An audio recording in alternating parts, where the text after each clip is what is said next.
may maling tono, makakababa na sa trono. Handa naman akong pakinggan kayo, wag nyo lang ako gawing bobo. Bueno, eto na ang malinaw na sagot ko sa napakalabong tanong ko. Bakit ako sumusulot o papatunayan na hindi ako patapon? Alam nyo ba yun? Malamang hindi, kasi hindi kayo alisto. Sa sobrang bulag nyo sa katotohanan, lahat kayo ay pinanisko.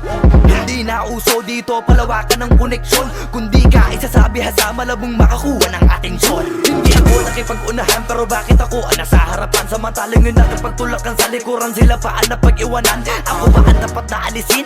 O baka di pa di napansin? Kung totoosin ay mas malaging mo ugali, palagi nagmamagaling. Lokohin nyo, lelang nyo, wala na kayong mauulol pa. Sa panahon na to sa listahan na mahusay ako ay nakaburda. Lahat pahiya, walang hiya na ngayon yung matagal nyo nang kinutya. Paano ba yung panahon ko naman, dahil yung panahon nyo ay tapos na.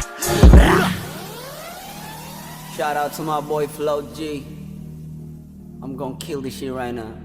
Yeah. Pen.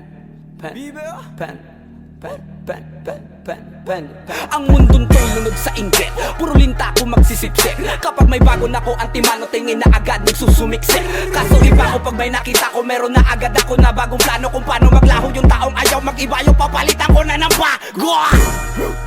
Kakatapos ko lang maturukan, ayoko na makipag-ululan. Gusto ko na kasi yung may kabuluhan. At bukod pa dyan, ayoko na rin makipag-usap kung walang katuturan. Dahil lahat ng bagay na di makakatulong, tagal ko nang tinuldukan. Dapat kilala mo na pangalan ko, teka puta pare ba't ang yabang mo? Dapat puta matigas pangarang mo, lalambot ka sa bigat ng barang ko. Alam mo bang malupit ang banat to?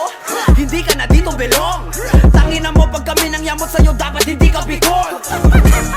Paano mo nasabi na hindi ko kaya makipagsabayan sa mga ganitong pataya? Kaya kung tapakan na pangalan mo, putangin na mo ngayon sino sa ating magaling.